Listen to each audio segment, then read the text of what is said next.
Ya, empecemos entonces. Bueno, amigas, amigos, muchísimas gracias por acompañarnos.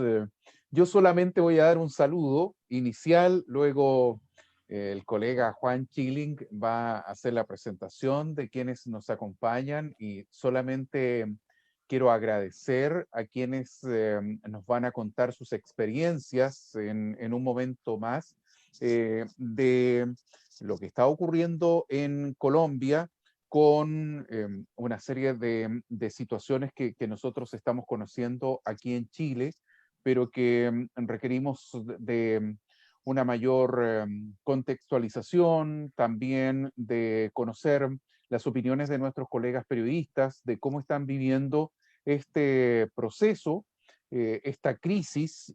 Yo no sé cómo lo llamarán ellos, entonces voy a estar muy atento a eso porque queremos saber primero cómo están y segundo, conocer las razones por las cuales se está viviendo lo que hemos conocido en la prensa en las últimas semanas y segundo, qué salida le ven a esto que está aconteciendo. Al mismo tiempo, queremos conocer cuál es el rol del periodismo en estos momentos, en esta situación de crisis. Nosotros en Chile hemos vivido situaciones de crisis en el periodismo también en el último tiempo.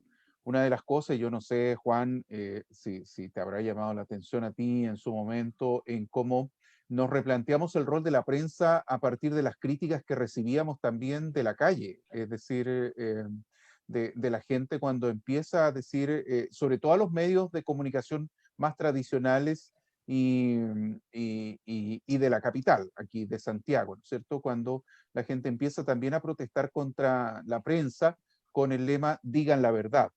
Yo no sé si eso ha aparecido en Colombia, no sé cuál será también el rol en estos momentos de las redes sociales, que aquí en Chile las hemos visto implicadas fuertemente en los procesos sociales que hemos vivido en el último tiempo. Dicho eso y plantea esas preguntas, yo solo reitero los agradecimientos para los y las colegas que se han dado el tiempo para conversar con nosotros y luego ya volveré a intervenir con alguna pregunta una vez que escuchemos las experiencias, Juan. Sí, gracias, Gilberto. Yo me uno a los saludos que tú ya los has hecho tan bien como sabes hacerlo en la parte protocolar. Yo quisiera tomarme de lo que tú estás planteando con respecto a la prensa y explicar brevemente que Medio es una agencia, pero que nace en 2005 con un propósito muy modesto, que era intercambiar los contenidos de las radios comunitarias. Pero el camino largo va sumando cosas, sumó otras plataformas, sobre todo plataformas digitales, y se convirtió en una especie de donde se lucían muchos medios alternativos, medios ciudadanos. Y luego de eso nosotros nos encaminamos a preferir lo que era lo que llamamos la agenda social, que es muy poco visibilizada por los grandes medios. Entonces, esa ha sido la característica de Medio Medio, y en ese sentido, eh, desde mucho antes del 18 de octubre, estamos acompañando a los movimientos sociales en su quehacer. Y también hoy día nos sumamos con la organización de este conversatorio, nos sumamos a la producción de esos contenidos, no solamente mostrando lo que otros hacen, pero lo hacemos en este caso con la alianza que tenemos con la Universidad de Concepción, una antigua alianza también. Tenemos la vocación de trabajar siempre en colectivo, y eso es lo que nosotros estamos haciendo, y creo que ese es como el aporte que puede hacer Medio a Medio a él. Eso, brevemente dejarlo hasta ahí, para que, bueno, se inicie la parte que nos interesa a todos, escuchar a los colegas de Colombia, pero voy a dejar como maestro de ceremonia, no sé, moderador, a César Baeza, al colega. Él se presenta como chilombiano, pero yo prefiero usar la palabra colombo chileno, porque me suena que tiene más en su formación de periodista como colombiano. Y bueno, él es un editor independiente y corresponsal también de Reporteros Sin Frontera acá en Chile. Ahora lo tenemos de vuelta. Tuvo 13 años prestado en Colombia, ahora está aquí con nosotros. Bienvenido, César. Te dejo todas las pantallas para ti para que dirijas este conversatorio. Muchas gracias, Juan y Gilberto, por esa presentación.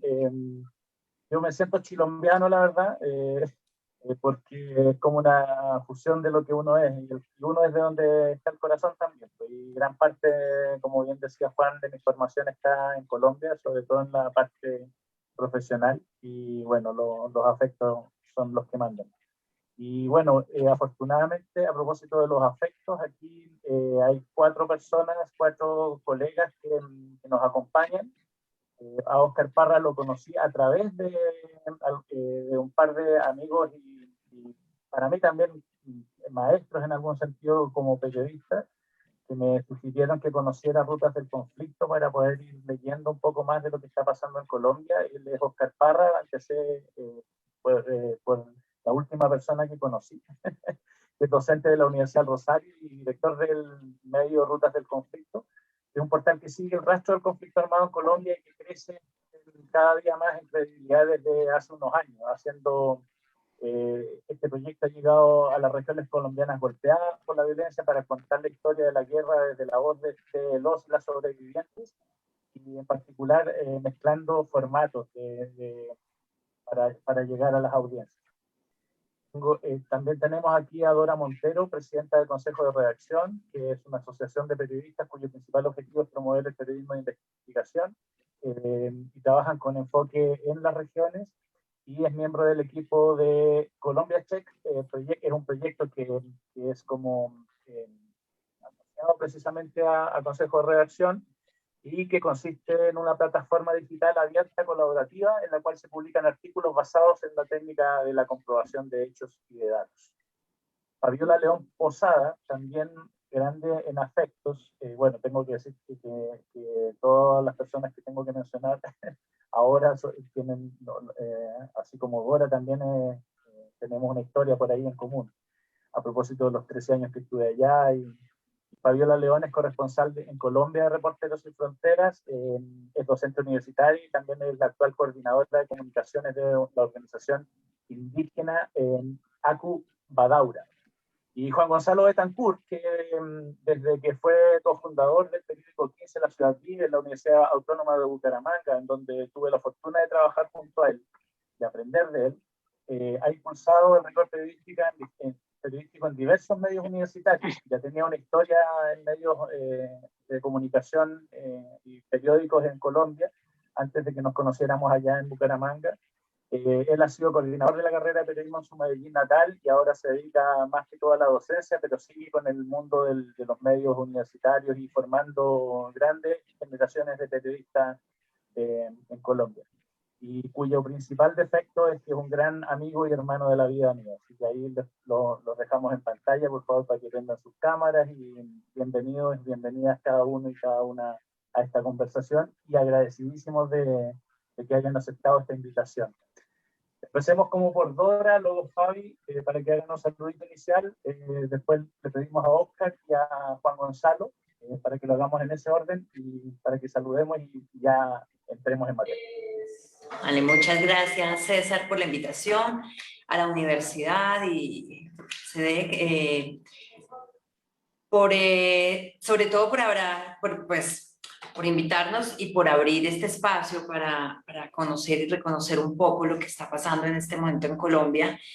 Desde donde les cuento que hemos mirado mucho lo que está pasando en Chile, o lo que pasó en Chile también en los últimos años, porque hay muchas semejanzas en todo el proceso de protesta social que se dio en ese momento, pues que terminó además en las urnas. Y no solo nosotros como periodistas o no solo los analistas, sino los mismos estudiantes que están protestando en este momento en las calles también han mirado mucho a Chile y además han recibido mucho apoyo, por ejemplo, de manifestantes no solo chilenos, sino además por organizaciones y grupos de jóvenes de muchas partes del mundo, que creo que es una de las cosas que cambia esta protesta con relación a las que hemos podido vivir, no en los últimos, no en este gobierno, en este periodo presidencial, pero sí en los anteriores. Yo creo que lo que se generó a través de las redes, lo que se genera desde grupos de apoyo internacionales, cambia mucho el contexto. Y solamente voy a dejar eso para que ahorita tan solo saludemos y ya después como que coordinemos toda esta charla. Fabiola. Bueno, muy buenas noches a todos. Muchísimas gracias a la Universidad de Concepción por esta invitación, a la Universidad de AFIT, por supuesto a mis colegas colombianos y al Chile colombiano de César Baeza. A mí me parece muy importante en este momento tener la oportunidad de encontrarnos y tener diálogos, como bien lo decía Dora, porque creo que ambos países tenemos mucho que aprender y creo que nos hemos seguido durante muchos años. Y también creo que es importante poder dar a conocer en otros países diferentes opiniones sobre lo que está ocurriendo acá en Colombia. Pero pues lo dejamos para la charla ahorita, para poder ampliar algunos temas, arrancando por los temas de Constitución. Entonces, muchas gracias y pues cedo la palabra. Oscar, por favor. Bueno, César, muchas gracias a la universidad, al CEDEC, por el espacio. Como decía Dora, pues hay un montón de, digamos, como de empatías digamos, en los dos escenarios en Colombia y Chile, con todo lo que está pasando. Entonces, pues, no, y para nosotros, pues, tenemos una enorme gratitud con ponerte en un espacio para poder contar cómo ha pasado todo esto en el último mes, en una situación que yo creo que pues, es histórica, ¿no? Ya llevamos casi un mes. Creo que hemos tenido otros momentos similares en la historia del país, pero evidentemente sí que está marcando, yo creo que un momento bien importante para Colombia. Gracias, Oscar. Juan Gonzalo. No, un saludo muy afectuoso a todos los colegas de Chile y a mis compañeros colombianos, a quienes admiro bastante. Y bueno, yo creo que esto estará bien agradable, vamos a aprender muchísimo todos, de todos nosotros. Muchas gracias, Juan Gonzalo. Bueno, Dora, Fabiola iba a hacer un pequeño cambio, va a cambiar de teléfono a computador, nos avisó, pero podemos empezar a conversar un poquito sobre lo que genera tal vez la llegada al 28 de abril. El 28 de abril parece marcado como una fecha, y como bien decía Dora, se habla de un estallido y se señala como si fuera la fecha de inicio de como que desconociendo que hay un proceso y una serie de situaciones que suceden en el país antes de que esto suceda. En Chile, el 18 de octubre de 2019 es como señalado como el estallido social en Chile, cuando los chicos y chicas secundarias, estudiantes secundarias, deciden hacer una manifestación y rebelarse ante el alza del pasaje del metro y el transporte público, que subió 30 pesos chilenos, que son alrededor de 120 pesos colombianos. Dicen, no más, es como la gota que rebalsa el vaso, y dicen, bueno, pero que están exagerando. Y el grito que se hizo escuchar rápidamente en las calles era, no son 30 pesos, son 30 años, como reclamándole a estos 30 años después de la dictadura, lo que venía sucediendo, y que esos cambios que se había esperado que se dieran luego de que desapareciera el régimen autoritario, terminara de alguna manera con el advenimiento de la democracia. Es una transición que nunca terminó, y la gente empieza a reclamar que precisamente, bueno, a la dictadura ¿qué le vamos a pedir? Pero a la democracia sí le podemos exigir, en el fondo, ahí como podríamos hacer esa segunda lectura. Y haciendo ese paralelo como que nos dio el pie de Dora, de que efectivamente se parecen los procesos, bueno, en Colombia no son solamente 5, ni 10, ni 15 o 30 años, sino que son décadas, tal vez siglos, desde el inicio de la República, tal vez, en donde se van acumulando estas diferencias en un país tan rico, pero a la vez tan desigual, y en donde hay tantas desigualdades. Entonces, con ese pequeño contexto, pedirles que hagamos una pequeña ronda, a ver si nos van diciendo ustedes quién quiere abordar primero el tema. Le voy a dar primero el pie a Juan Gonzalo y voy a mirar si hay manitos por ahí para que vayamos conversando sobre el tema y qué podemos decir si lo que acabo de introducir, Juan Gonzalo, nos sirve para entender cómo se llega a este momento y se genera esta explosión, ¿no? Como la pequeña chispa que enciende la gasolina, digamos. Sí, evidentemente todos los procesos sociales, cuando explotan, cuando estallan, cuando aparecen, tienen un antes. En epistemología eso se llama como un momento de ruptura. Este paro es un momento de ruptura, a mi modo de ver, que evidencia un proceso que comienza mucho antes. Lo que detona este paro, exactamente lo que rebosa la copa, son muchas cosas, pero dijéramos la principal es una propuesta de reforma tributaria, de cambios en la tributación, que implica aumento de impuestos, que se da en un momento muy complejo después de la pandemia. Entonces comienza este proceso, el Comité Nacional de Paro, es decir, un grupo de organizaciones muy desde el sindicalismo tradicional, de las centrales obreras, convocan a un paro nacional el 28. El punto, dijéramos, principal es este de la reforma tributaria, pero hay otros. De hecho, el pliego tiene alrededor de un centenar de peticiones muy diversas y ahí comienza todo. Sin embargo, el Estado, como ha pasado en Colombia durante mucho tiempo, niega la protesta social, empieza un proceso de represión que yo lo veo inicialmente como el tradicional. Sale la gente a la calle y sale los escuadrones antidisturbios, antimotines, aquí se llama ESMAD, y empieza un primer proceso, pero rápidamente, en pocos días, eso va a una segunda fase, que es que la represión por parte de la policía o el control, llamémoslo, que trata de hacer de este proceso social en las calles, empieza a tener unos toques muy complejos y creo que nuevos. En cuanto que gente de civil, de la policía especialmente, empieza a aparecer con armas. Y después, esto se da en cosa de 5 días, empiezan a aparecer incluso civiles disparando, en un proceso muy complejo que genera también, creo yo, una radicalización de la gente que está en la protesta. El gobierno tumba rápidamente a los pocos días la reforma tributaria, se cae el ministro de Hacienda, pero sin embargo el proceso continúa, el proceso social, y se fortalece. Yo creo que ese es el aspecto, dijéramos, coyuntural, pero como decís muy bien, hay un proceso que hay que mirarlo en más largo plazo. ¿Qué está pasando? Yo aquí traigo unos datos y los voy a pasar rápidamente para que miremos el problema tan grande que está aquí. El crecimiento de la pobreza, por ejemplo, y mi visión es sociológica sobre este problema que hay aquí. Lo que hay es un problema social que explotó y que muchos creíamos que iba a explotar algún día, y es posible que esta sea una primera explosión. No creo que sea la explosión más fuerte, yo creo que posteriormente vendrán explosiones más fuertes.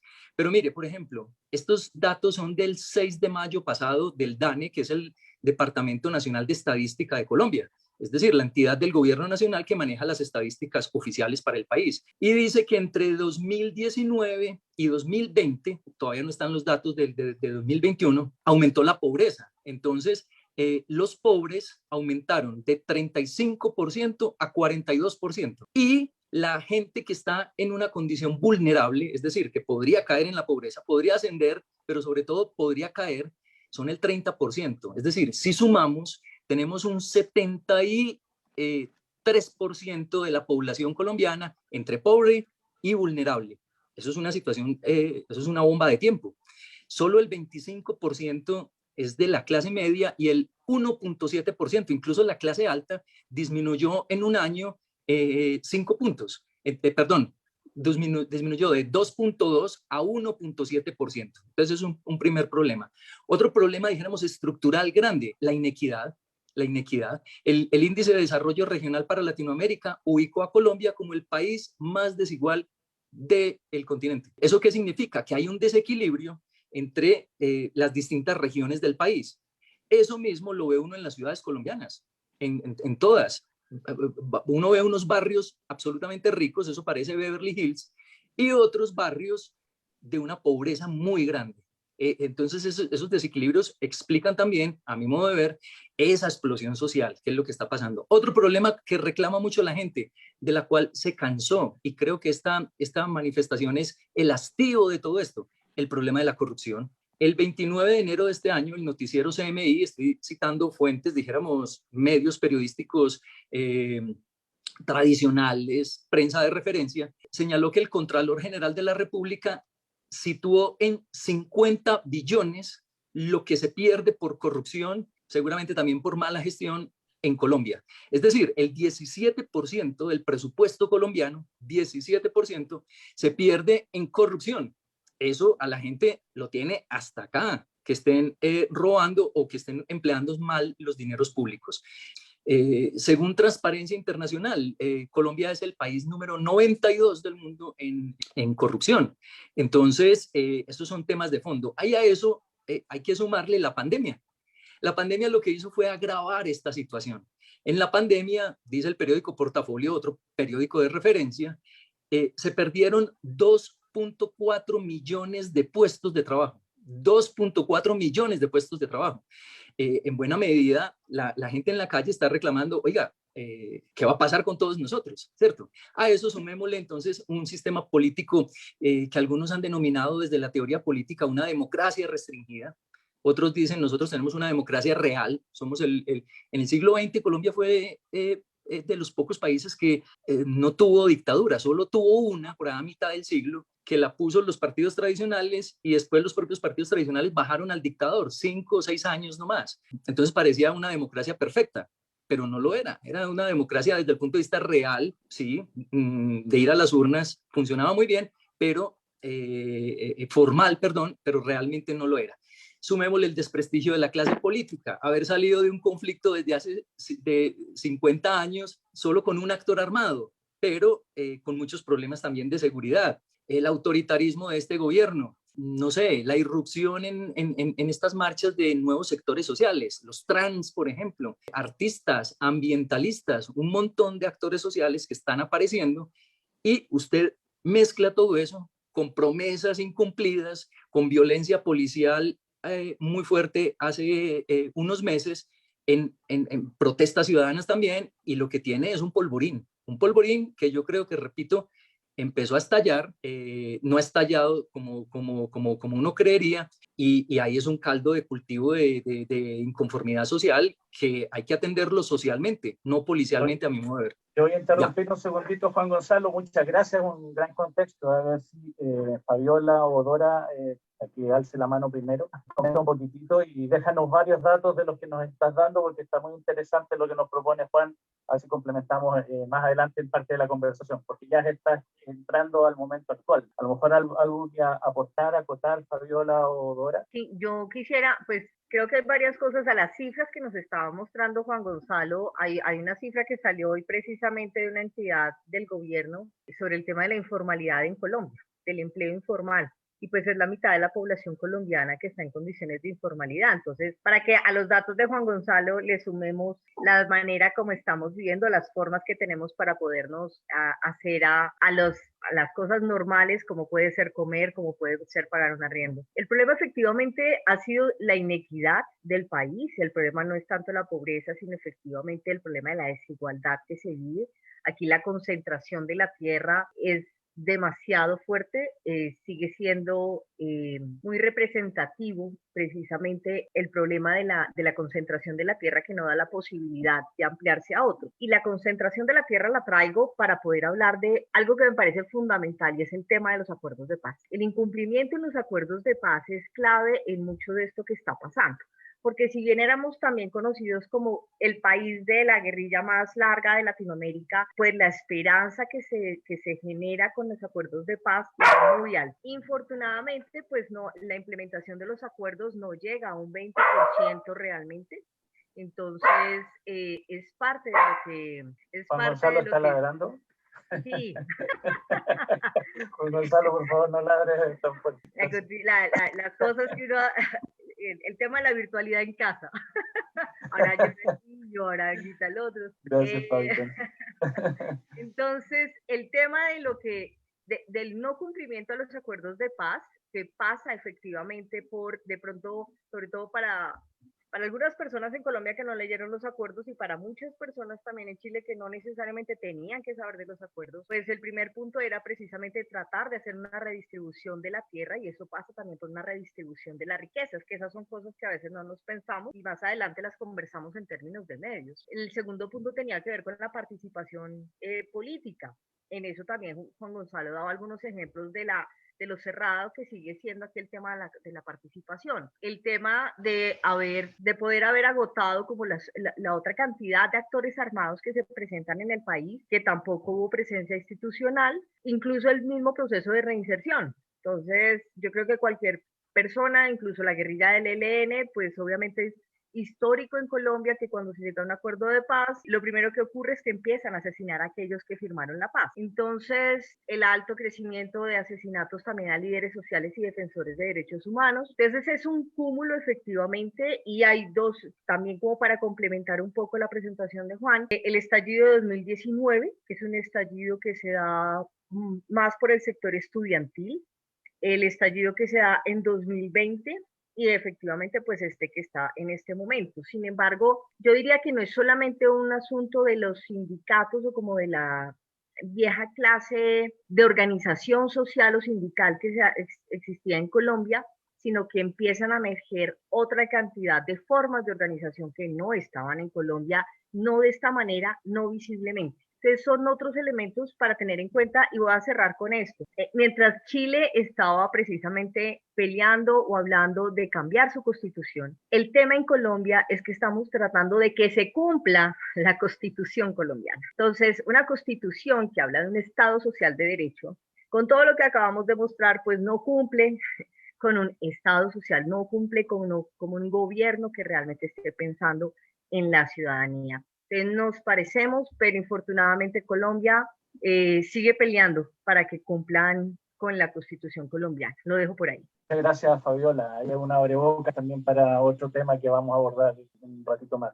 Dora, ¿tienes algo que compartirnos, algo que complementar? Sí, hay un par de cosas que quisiera añadir a lo que dice Juan Gonzalo y Fabiola. Lo primero es que, aunque el 28 de abril, digamos que es el día de inicio de este estallido social o de estas protestas, yo diría que lo que pasó en noviembre de 2019 marca lo que está pasando ahora, o no tanto lo que pasó, sino lo que no pasó, y fue el incumplimiento grave del gobierno nacional. En ese momento se dan como las primeras protestas que tienen un origen estudiantil grande. Es tal vez la primera vez que vemos a las universidades privadas protestando al lado de las universidades públicas en la calle. En ese momento, de hecho, ni siquiera se encontraban estos dos, los estudiantes de universidades públicas y privadas, y era algo así como que los estudiantes de universidades privadas estaban empezando o aprendiendo a comer gas en la calle porque el SMAT por primera vez se fue violentamente contra ellos. Y estas protestas terminan con el asesinato de Dylan, de un chico de 18 años en el centro de Bogotá, a raíz de lo cual ya digamos que el gobierno casi que tiene que sentarse y decir listo, hablemos, y el gobierno instala una cosa que se llama la gran conversación nacional, que fue realmente una burla para todas las personas que participaron en esa protesta, porque se sentaron con algunos grupos y dejaron que el tiempo y la falta de hechos diluyera completamente el tema. Se dieron algunas protestas en 2020, pero estas vienen, las que ya cumplen un mes y una semana casi, vienen con un ingrediente nuevo y son muchos grupos de jóvenes que no pertenecen a ninguna de estas organizaciones que marcan el Comité de Paro. Entonces, yo creería que hay una cosa y son las diferentes líneas como de acción que tiene este paro. Se están dando las primeras, digamos, la defensa de la primera línea, que también yo sé que en Chile también la conocen, pero son unos jóvenes que, lo decía Juan Gonzalo, lo decía también Fabiola, acá les están diciendo los ni estudian ni trabajan, no porque no quieran, sino porque no tienen oportunidades, y a la hora que uno se para a hablar con ellos, o sea, pueden estar las 24 horas allá, y hay unas crónicas que han publicado especialmente medios internacionales alternativos e independientes en Colombia, que han hablado y les han dado la voz, y ellos dicen que en Siloé, en Cali, los chicos de la primera línea contaban que lo que estaban recibiendo de comida durante el paro era algo que no recibían de ninguna forma en sus casas. O sea, son jóvenes que están sufriendo de hambre. Yo creo que sus condiciones sociales son muy drásticas y están pues protestando ante un gobierno completamente sordo, y sobre todo que en este momento no tiene ninguna medida respecto a cómo acallar el paro, y por eso las cifras de violencia, o sea, el número de muertos se mueve entre, creo que 17 está manejando hoy el gobierno nacional, y Temblores y las ONGs e Indepaz, que son las ONGs que mejor llevan estas cifras, están hablando, si no estoy mal, de 76. Oscar tiene eso, ya mejor dicho, ya sigue Oscar, que realmente Rutas ha documentado caso por caso, pero eso les da una diferencia, o sea, de 17 a 70 y pico, igual. Hay otro factor que es muy, digamos, diciente de lo que está pasando, y es hablar de desaparecidos durante la protesta. La Defensoría del Pueblo dice que tiene 110 personas dadas por desaparecidas. Las organizaciones creo que están hablando de 340, pero esto no se había dado en las anteriores, o no se veía. Y ahí viene el cambio, y es lo que ha ocurrido en las redes sociales, que yo creo que ya es otro punto que vamos a hablar, pero que yo creo que hace que esta protesta sea totalmente diferente. Entonces yo le doy la palabra a Oscar. Muchas gracias, Dora. Oscar, entonces ya tienes tú la palabra. Voy a ser muy breve porque creo que ya dijeron casi todo, pero no, me voy a referir un poco a eso, digamos, como a la violencia estatal, digamos, de cómo se reacciona a la protesta, y también que ha tenido, digamos, una evolución, ¿no? Yo creo que yo creo que también marca un poco como el camino de las protestas durante los últimos 10 años. Colombia, digamos, dentro de los dos gobiernos de Juan Manuel Santos, pues tuvo una protesta estudiantil muy fuerte, digamos, por allá arrancando el gobierno Santos. Luego tuvo un paro agrario también muy fuerte, pero yo creo que a medida que empezó a concretarse el tema de los diálogos de paz con las FARC, digamos que esas manifestaciones sociales disminuyeron en intensidad. Yo creo que la más multitudinaria fue una convocada por el mismo gobierno para apoyar, digamos, después de que se perdió el plebiscito que ganó el no. Entonces salió masivamente la gente a la calle, una cantidad de jóvenes que en ese momento tendrían 16 años, ahorita ya deben estar sobre los 21 años más o menos. Y pues eran, digamos, unas marchas en las que pues no les iba a echar nadie la policía, ¿no? Digamos, yo creo que hubo unos años ahí en los que esa intensidad, digamos, como de represión a la manifestación disminuyó, y yo creo que eso alimentó una juventud que sentía que no tenía problema ir a la calle, ¿no? Ir a protestar, a exigir lo que sentía que le faltaba. Y lo que comenzamos a recibir a cambio, digamos, desde el 2019, como lo mencionan acá mis compañeras y mi compañero, es que la represión policial ha empezado a empeorar, digamos, ha sido muy fuerte. Yo creo que hay una cosa también, digamos, digamos, como la dimensión, ¿no? La cantidad y el momento en el que tenemos, ¿no? Hace unos, no sé, 8 o 10 años en el paro estudiantil de 2011, pues no teníamos el acceso a casi que transmitir en vivo y en directo, o sea, esto fue aterrador, ¿no? Hace un mes más, básicamente, no sé cuántas personas estaban, más de 60,000 personas estaban conectadas a un live de un fotógrafo que corría muerto del susto en la mitad de una protesta, otros casi que, digamos, como que presenciaron en vivo el asesinato de otro chico. Entonces, yo creo que ya este es otro mundo, y creo que el Estado, digamos, el establecimiento ha sido incapaz de leer este mundo. Y cada vez se ha radicalizado más, ¿no? Y parece que cada vez insiste en que no hay por qué protestar, digamos, lo cual es lo más absurdo, ¿no? Después de que ha pasado un mes, después de que hay muchas cosas evidentes, pareciera que deslegitima la protesta, y todo el tiempo insiste, como lo ha hecho antes, digamos, como lo ha hecho históricamente, diciendo que la gente que está detrás de esto o es el ELN o las FARC o los narcotraficantes o un político o Maduro, ¿no? Cada semana ha intentado como tirarle la culpa a alguien, y no ha cuajado nada de eso, ¿no? Yo iría hasta aquí nomás para poder avanzar.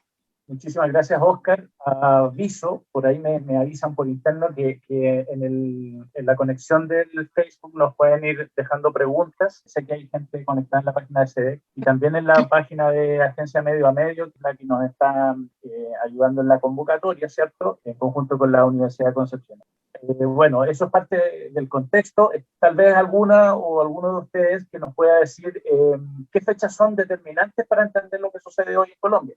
Y hablamos del 28 de abril, y haciendo el paralelo con Chile, el 28 de abril, a raíz de la reforma tributaria, ¿cierto? Sería lo que el 18 de octubre de 2019 sería para Chile con el salto de los torniquetes, la evasión del pasaje del metro. Es decir, la gota que rebalsa el vaso. Pero también tratar de entender a partir de eso qué se demanda en las calles, porque no es solamente el problema de la reforma tributaria, ¿cierto? Que afectaba a las capas medias fundamentalmente, este intento de retroceder cuando ya se había encendido la hoguera. Entonces se diversifica la protesta. Quisiera también aprovechar de hacer ese pequeño nexo a propósito de lo que nos decían Oscar y lo que nos dijo Dora, que efectivamente hubo otros hitos, otros momentos. Yo por ahí había notado, ya nos mencionó Dora, por ejemplo, el 2019, con estos estudiantes en las calles, hablando de educación gratuita y de educación más equitativa, ¿cierto? Pero que también empiezan a hablar de empleos, de otras cosas, y ahí hay un hito. Hay varios hitos, en realidad, si uno empieza a revisar y a hurgar, unos que prendieron un poco más, otros que prendieron un poco menos, pero que en definitiva eran como sectoriales o por un determinado momento. También está la gran manifestación en el Valle del Cauca con los indígenas hace unos pocos años atrás también, que también bloquearon calles, ¿cierto? En donde los pueblos originarios también hacen sus demandas a partir de su cosmovisión, que es muy distinta a la occidental que se ha impuesto, etc. Pero esto a modo de ejemplo en términos de que efectivamente eran como cosas sectoriales, y parece que estos dos estallidos, el chileno y el colombiano, en definitiva vuelcan a partir de un hecho el fortuito que ya mencionamos, que empieza a visibilizar como que esto todo era parte de un solo problema.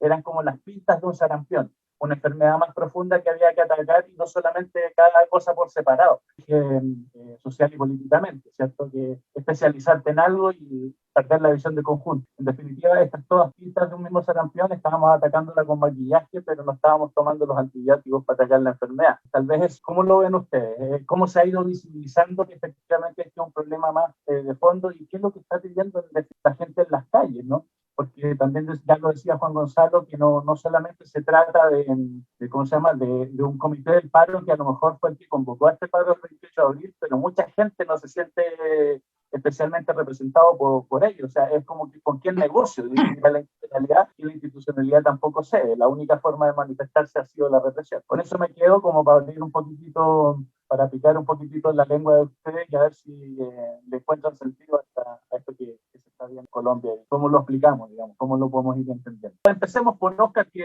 hace un ratito fue el que le quedó menos por decir. Luego retrocedemos en el otro sentido, si les parece. Oscar. Vale, bueno, no, yo creo que pues el asunto de nuevo pues es una cuestión, digamos, de fondo, ¿no? Pues histórica, pero agravada tremendamente por la pandemia, y yo creo que pues el asunto ahí es que el Estado no, pues pareciera que no logra, digamos, es que es bien difícil. Yo creo que hay una especie como, ni siquiera siento que es el Estado, hay digamos, un establecimiento muy fuerte que inclusive defiende ese statu quo y lo defiende de una manera tremendamente, digamos, agresiva, vehemente, y es un, digamos, es un establecimiento que en el pasado, digamos, ha tenido expresiones, digamos, de muchísima violencia que pues ahora aterran un poco, ¿no? Que en la mitad de todo esto, digamos, tengamos algunos empresarios, ¿sí? Algunos ciudadanos que digan, no, pues es que como nos están, no sé, la otra cosa es homogenizar, digamos, a quién se marcha. Son los malos contra los buenos. Entonces, por eso se justifica el salir a disparar, por eso se justifica o se le pide, por ejemplo, al Estado traer al ejército. Hay, por ejemplo, inclusive gente del mismo entorno del presidente que hasta le pidió la renuncia, que porque que estaba siendo muy suave con la reacción. Y del otro lado, pues una cantidad de empresarios que también salen en medios de comunicación. Y los medios de comunicación tradicionales, en muchos casos, que han dado un montón, no todos, y pues uno no puede generalizar y hay que tener muchísimo cuidado, porque en la mitad de todo eso también ha habido unos ataques muy fuertes a periodistas, pero hay unos espacios tradicionales que han reforzado, digamos, esa voz del establecimiento. Y eso yo creo que ha generado también, que todo esto ha generado, digamos, como una reacción muy, muy fuerte también de la gente, ¿no? Digamos que yo creo que ya después de un mes de protestas, hay evidentemente como unos, digamos, unos movimientos muy anárquicos dentro de la protesta también de muchísima violencia, que yo creo que también degradan, ¿no? Con el tiempo siento que la protesta tiende a degradarse un poco, pero igual la respuesta del Estado ha sido tremendamente, o sea, llevamos más de un mes, yo creo que, a ver, digamos, para un colombiano que tiene, no sé, 30 años, que nació a principio, digamos, una persona que nació con la Constitución, ¿sí? Digamos que no ha tenido qué pena la gata que se metió ahí, no ha tenido, un segundo, no ha tenido, digamos, un mes de protestas como lo que hemos vivido en este momento, ¿no? Y con una tensión tan fuerte. Y digamos que el Estado sigue siendo tremendamente indolente con lo que dice. Muchos empresarios también, digamos, no puede decir unos lodos porque ahí, digamos, no puede generalizar. Pero sí hay un establecimiento muy fuerte que se rehúsa, ¿no? A legitimar una protesta, ¿no? Eso a mí me parece impresionante, digamos que después de un mes, después de que es muy evidente, y aparte son cosas que se agravaron y eso hay que hacerlo totalmente, digamos, hay que ponerlo sobre la mesa, están agravadas por la pandemia, ¿no? Hay una pobreza que va creciendo y entonces pues tenemos toda la situación previa al 2019 y tremendamente, aquí para cerrar este espacio acá, es, digamos, la reacción del Estado también verbalmente que señala, ¿no? Como la culpa de esto, no sé, pocos días antes de que entráramos al paro seguían insistiendo en que si se cerrara la Jurisdicción Especial para la Paz, seguramente no habría que hacer una reforma tributaria o cosas, digamos, de ese talante que son pues, bastante absurdas, insistiendo en que todos los problemas del país que se viven en este momento están relacionados con el proceso de paz, digamos, le echan la culpa al proceso de paz, cuando, digamos, hay una sociedad enorme y digamos, aparte, una brecha generacional gigantesca que está viviendo otra cosa y que tiene otra cosa en la cabeza, ¿no? Lo dejaría por ahí. Muchas quisiera gracias. seguir, Perdón, me por puedo ahí se meter. nos mete. Yo me fui Fabiola, por metiendo. favor, adelante.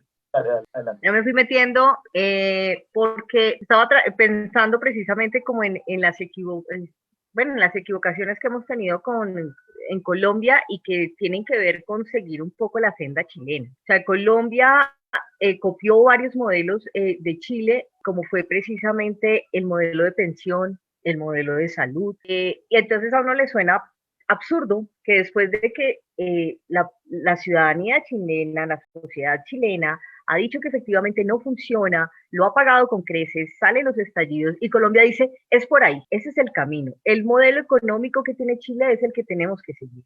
Eso mismo pasa, creo que es también una forma de hacer más cercana a la conflictividad que tenemos, es el modelo economista de empresa privada, de corporaciones, no funciona. No funciona, no es amable con la población más vulnerable, no es amable con la sociedad. Eso pasa también en Colombia. Entonces, digamos, hay muchos colombianos que creían que Chile era el ejemplo a seguir, muchos gobiernos, y lo que está pasando en Colombia en este momento es que mucha gente también decía, Colombia es una maravilla, todo lo que pasa en Colombia, su gente, y pues también lo que se ha caído es una cantidad de máscaras, de cosas que se tapaban como el racismo, porque hay que decirlo, o sea, Colombia es supremamente racista. Entonces, parte del estallido se da en la tercera ciudad más importante del país, que es Cali, y el Valle del Cauca tiene una población afrodescendiente que es la segunda en Latinoamérica, y la élite del Valle del Cauca, mucha de la élite del Valle del Cauca, pues precisamente se funda en las tierras de los afro. Entonces, esta élite que en este momento ya se cae la máscara y expresa su racismo contra el indígena, contra el afro, contra el pobre, contra aquel que no es, comillas, gente de bien, pues eso salió en esta manifestación. Un racismo que siempre ha existido.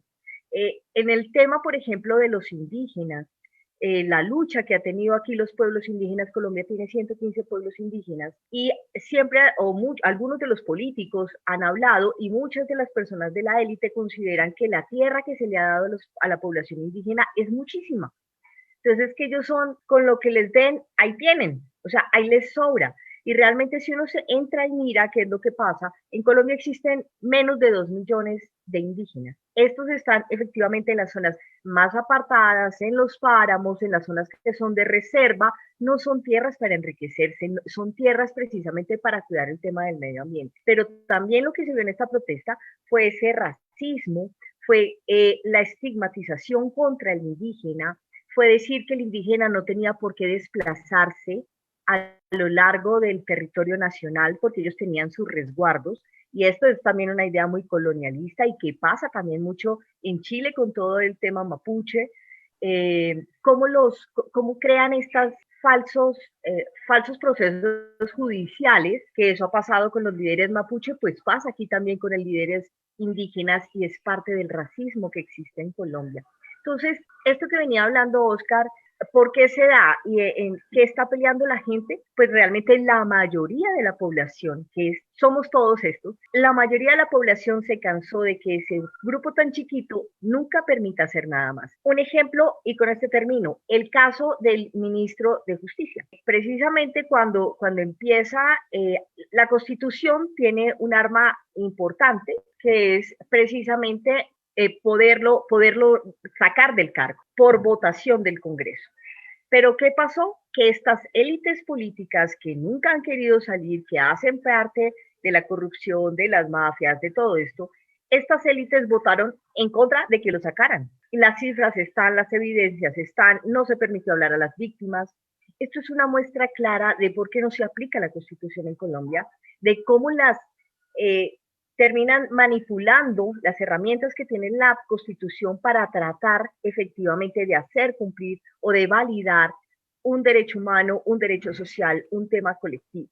Entonces, creo que lo más clave aquí es cómo se empieza a desenmascarar y a quitar ese velo de que Chile era lo mejor y de que Colombia era lo mejor y que por eso teníamos que estar en la OCDE y teníamos que estar en una cantidad de lugares que no tenemos realmente como estar. Muchas gracias, Fabi. Dora, ¿nos quieres complementar algo con respecto a este? Sí, yo quisiera como seguir en el hilo que van Oscar y Fabiola, y es retomando un poquito esto que hablaba Oscar de quiénes están en las marchas ahora y quiénes estuvimos durante mucho tiempo. Yo creería que los que estamos aquí alguna vez marchamos en Colombia, pero eran marchas muy diferentes. Y digamos, en una reunión en que estábamos, que día como intentando disertar un poco, decíamos, nosotros siempre marchamos por la paz, porque siempre estaba el conflicto armado ahí, salíamos con las camisetas blancas, salimos con la bandera, con la camiseta, con la paloma de la paz, o sea, todos los tipos de solicitudes y de pedidos gritando por la paz, y viene lo que pasa, pues se firma el acuerdo de paz y se incumple terriblemente y cada día se suman más y más excombatientes asesinados, los municipios, y vemos además que la guerra se va atomizando en estas zonas donde votaron masivamente por la paz en el plebiscito, diferente a lo que ocurrió en las principales capitales, y adicional a eso viene la pandemia y se da este proceso como de mayor empobrecimiento. Pero yo creo que no es gratuito que Cali y Bogotá estén en este momento. Cali no votó por Duque y ni Cali no votó mayoría de congresistas pues como de Duque o del Centro Democrático, y Bogotá lleva años también votando en contra pues de este proceso. Y todo esto las protestas se originaron después de las elecciones locales. Entonces, digamos que había un cambio político, entre comillas, que no lo fue. Y esto se fue produciendo, pues como que fue generando a poco los descontentos. Y ahí es cuando quiero unir un poco con lo que decía Fabiola, y es que en nuestra época tampoco se marchaba con la minga indígena, y la minga indígena fue tomando mucha fuerza, además fue ganándose como el cariño de los jóvenes que querían estar con la minga, salir con las chivas, estar al lado de ellos y tener los bastones de mando en la mano. Entonces, ya hace unos años esos grupos, o sea, ya fuera el grupo de afrodescendientes de Siloé en Cali, o Kennedy y Bosa en Bogotá, que es uno de los centros donde más fuerte ha sido la protesta, pues que tiene una población más o menos como Cartagena, entre Kennedy y Bosa, o la misma minga indígena, o las organizaciones LGTBI, o pues cualquier proceso social no tenía la oportunidad de ser escuchada, y las redes sociales se la están dando. Entonces, a través de esos Facebook de 60.000 personas, cualquier chico de los que estaba transmitiendo tenía un mínimo de 10.000 transmisiones que además estaban ocurriendo en la noche, muchas de ellas, y estaban llegando a Europa. Yo en ese momento estaba por fuera y hubo un día que fue la primera masacre en Cali, que creo que ese día fueron asesinados 7 jóvenes, y el hashtag era qué pasa en Myanmar y qué pasa en Colombia. Y eso estaba a tope al otro lado del mundo. Pues y después de eso comenzó el SOS Colombia. Además, venga, y sobre la marcha empecemos a ver qué es lo que pasa, porque Facebook nos está tumbando, porque los envíos de Instagram no salen. Entonces, como que todos jóvenes de otros países también diciéndoles, venga, hágalo por acá, no usen el mismo hashtag, cambien esto, y pues todos como aprendiendo y hagan las denuncias a este punto para que queden grabadas.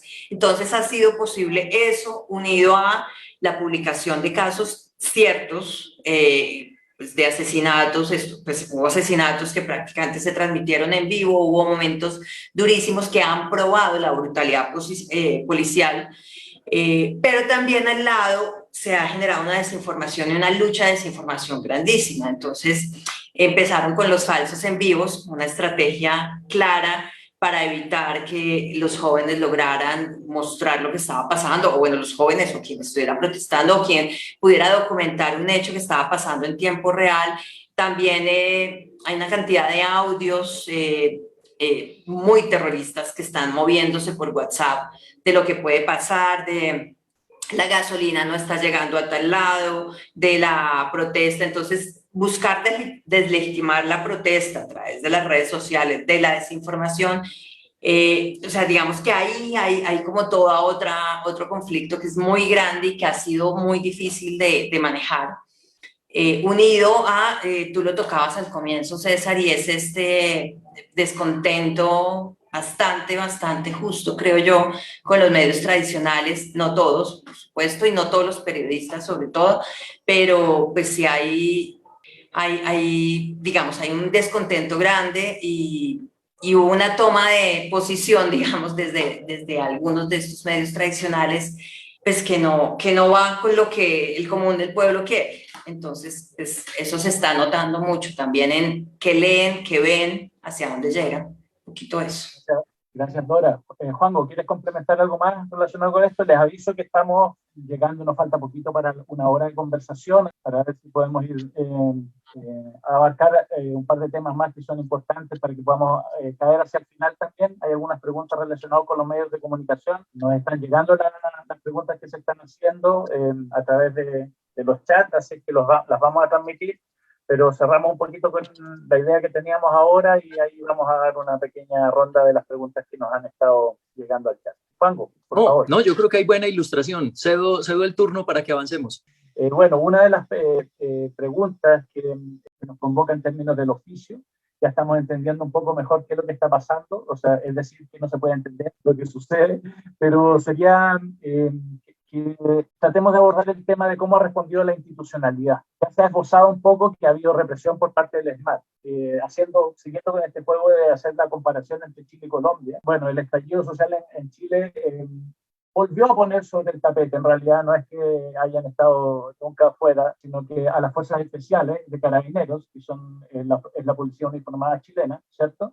Fuerzas especiales se hicieron famosos sobre todo durante la época de la dictadura para reprimir protestas y para actuar con bastante violencia. Y bueno, algunos de los crímenes de lesa humanidad que datan de aquella época también se le atribuyen a ellos, y en particular y en general a las Fuerzas Armadas. El ESMAD se ha posicionado en Colombia tal vez como que este piquete de la policía uniformada que va a reprimir las protestas. Pasa en Chile en algún momento, uno de los símbolos de la respuesta en contra de la represión era los ojos tapados porque la policía disparaba balines con escopeta de balines directa a la cara, y estamos hablando, aquí en Chile se habla con facilidad de 450 personas con traumas oculares y algunas decenas de personas que quedaron ciegas producto de la forma en que Carabineros reaccionó, la Fuerza Especial.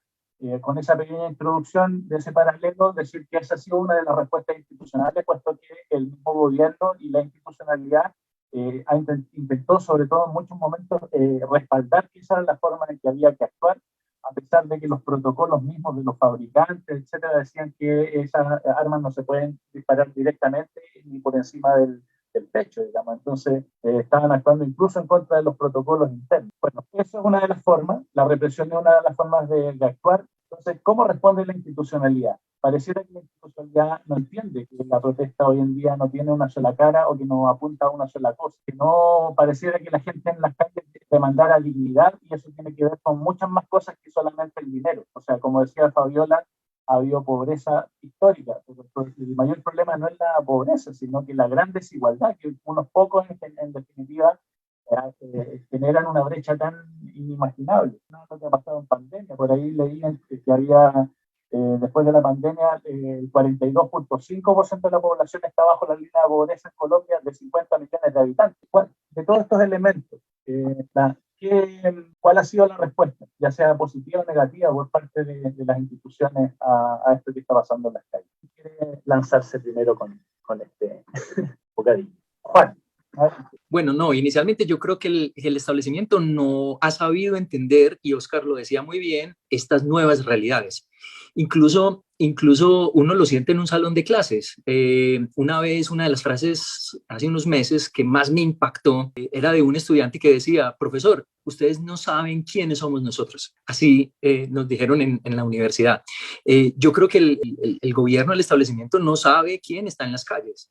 Aparte de toda la pluralidad de actores que hay, que lleva a una pluralidad también de peticiones. Entonces, uno en las últimas movilizaciones veía, por ejemplo, recuerdo una de hace como año y medio, que uno veía hasta gente reclamando por las aletas de tiburón, por una normatividad que hubo aquí que permitía cortarle las aletas a los tiburones y después tirarlos vivos al mar. Entonces, el paro efectivamente es una explosión social, y es una explosión también de peticiones, y es una explosión de actores. El gobierno colombiano está negociando con el sector organizado, que fue el que convocó, que fue el comité de paro, pero el comité de paro es minúsculo frente a las demandas que hay en la calle, y como lo han dicho muy bien mis compañeros, la pluralidad de actores y de factores que inciden. Entonces, eso dificulta también el proceso de negociación, pero aún negociando con quien está negociando, el comité de paro dice que ha habido incumplimientos y que no hay voluntad de negociar. Entonces, esto es un problema gravísimo. Eso es un problema gravísimo, porque ¿con quién se negocia? Si con los pocos que se negocian, al parecer, según el comité de paro, tampoco hay voluntad.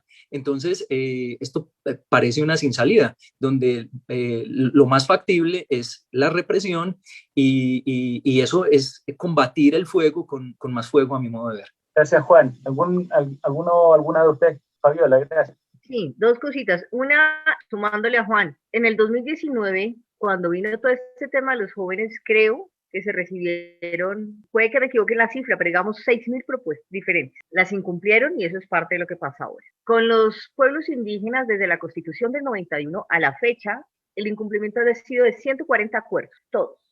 Para que veamos cuál es la institucionalidad que tenemos, que es efectivamente de espaldas a la realidad colombiana. Pero en las cosas que mencionabas hace un rato, y como para poder enlazar un poco más con el tema de medios de comunicación, pues les iba a contar un poquito sobre las cifras y lo que ha pasado frente al tema de las agresiones a los periodistas, y que son también las agresiones a la ciudadanía. Colombia, como decíamos antes, no es que se caracterizara porque tuviera las Fuerzas Armadas más respetuosas de los derechos humanos ni del VIH. Nunca ha sido eso. Efectivamente, ahorita estamos viendo, tal vez más, mucho de lo que ha sido efectivamente esta línea de formación militar que ha tenido todas las Fuerzas Armadas colombianas. En el caso de periodistas, para no irme a meter con toda la problemática, pero que lo vemos con la ciudadanía también, es que están tirando de frente, o sea, están golpeando de frente. Cabeza, ojos, extremidades, no están buscando un tiro al aire para que la gente se disperse, no. Están usando una cantidad de armamento no convencional que sale de todos los protocolos nacionales e internacionales. Esto se ha denunciado desde el primer día, y en los 37 días que llevamos de paro no ha pasado absolutamente nada. Solamente prensa tenemos en este momento 243 víctimas, o sea, 243 periodistas que han sido agredidos, de los cuales tenemos el primer victimario es la fuerza pública, policía y SMAT. El segundo victimario viene siendo particulares. Estos particulares es parte de lo que hablábamos ahora de las alianzas que se han generado entre algunas élites con sectores armados y gente que está armada, que efectivamente eso tiene un nombre y se llama paramilitarismo. Entonces, parte de lo que vimos y las escenas que se vieron por redes sociales tienen que ver con este fenómeno paramilitar, donde tampoco ha pasado nada. Incluso ahorita hay un parte del escándalo de las redes, es porque las mismas personas de civil que han disparado han dado testimonios de que lo hicieron y hasta ahora no ha pasado nada. Entonces, lo que cuando uno escucha a los periodistas y escucha a las víctimas de lo que ha pasado realmente en la calle, y como el caso de anoche, para no ir más lejos, el periodista de anoche, un muchacho que estaba en una zona de Bogotá haciendo la cobertura de lo que estaba pasando, fue apuñalado por la policía. O sea, arma blanca en manos de un policía. Esas son anoche también una periodista mujer. En el caso de mujeres tenemos 31 periodistas mujeres que han sido agredidas. La periodista estaba cubriendo en otra zona y el SMAT lanza una granada aturdidora en la pierna de ella, le explota en la pierna y eran efectivamente gases que ya están pasados de fecha. Entonces, al lado de la cantidad de agresiones, que si bien es la principal agresión que hay contra periodistas, hay que decir que también se han presentado amenazas, también se han presentado obstrucciones al trabajo periodístico. A veces los periodistas solemos decir eso no pasa nada, eso no importa, eso es parte de lo que nos corresponde. Pero hoy también tenía otro caso con el que estábamos hablando y el periodista me decía, mira, primero fue un SMAT porque me quitó, después vino una persona de la movilización, tengo este dedo fracturado porque fue parte del golpe. Eso es lo que estamos registrando en este momento. Si uno hiciera una suma, más o menos podríamos decir que cada día son 8 periodistas que han sido golpeados en medio de esta protesta. Por eso las cifras de más de 2.000 personas en el país agredidas, pues uno dice realmente qué está pasando y cuál es la institucionalidad, que durante un mes la respuesta ha sido militarista, cuando el plano, la política de este gobierno para atender el tema de protección es militarista. Entonces, ¿cuál es la respuesta a la institucionalidad? Esa. ¿Cuál es la situación de los medios? Que estamos trabajando en condiciones más complicadas que en otro momento, porque digamos que era claro para la gente cuando uno iba a cubrir y cubría conflicto armado. Aquí es como si ahora los enemigos somos los periodistas. Ahora los enemigos es toda la ciudadanía y cualquiera que no esté a favor del gobierno. Entonces, el enemigo es el periodismo, el enemigo somos los periodistas por estar haciendo el trabajo que debemos hacer.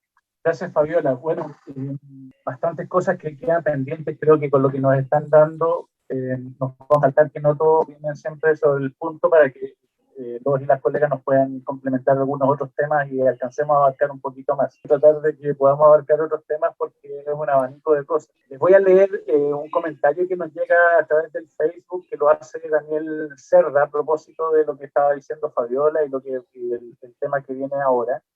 Escuchando la interesante exposición sobre lo que acontece en Colombia, hay muchísimas similitudes con lo que ocurre en nuestro país, con los matices de nuestras propias historias, pero la invisibilización de los problemas estructurales del sistema son casi los mismos: desigualdad, economía, corrupción y violencia estatal. Abrazos y cuídense, dice Daniel. Así que parece que estamos ahí más similitudes de las que quisiéramos. Bueno, también quisiera decir algo que es importante, me quedo dando vueltas de algunas de las intervenciones. Colombia y Chile no son estos problemas, o sea, también son nuestros pueblos y es la gente que sale. La alegría de Colombia es en definitiva, bueno, como decíamos al principio, tuve la fortuna de vivir 13 años allá y claro, a pesar de todo lo que sucede en Colombia y todas las cosas tan terribles, es el pueblo de Colombia, la gente de Colombia, es Colombia, digamos, ¿cierto? Lo que pasa es que en algún momento la gente se cansa y a pesar de todas las cosas más terribles, hay un momento en que dice, bueno, acá en Chile se dice está mal pelado el chancho, como que está mal repartida la torta, digamos, ¿cierto? Eso es lo que decimos a veces y eso en definitiva también termina cansando, ¿cierto? Entonces, hacer ese comentario en primer lugar para que a lo mejor vamos avanzando, puesto que se nos va yendo el tiempo. Y a propósito de lo que nos dice Fabiola respecto de cómo el periodismo y también por consiguiente la información, ¿cierto? También empieza a ser un territorio en disputa.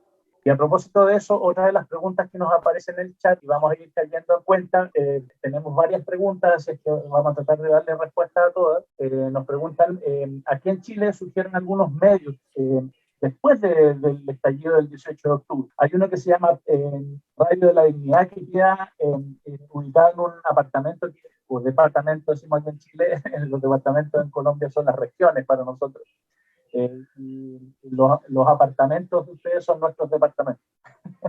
Entonces, en un departamento cercano a Plaza Dignidad, que fue refundado el nombre o rebautizado, mejor dicho, de un punto que es como central, que divide la ciudad de Santiago, conocida como Plaza Italia, Plaza Baquedano, ahora se llama Plaza Dignidad porque es donde se dieron las concentraciones más masivas después de la revuelta.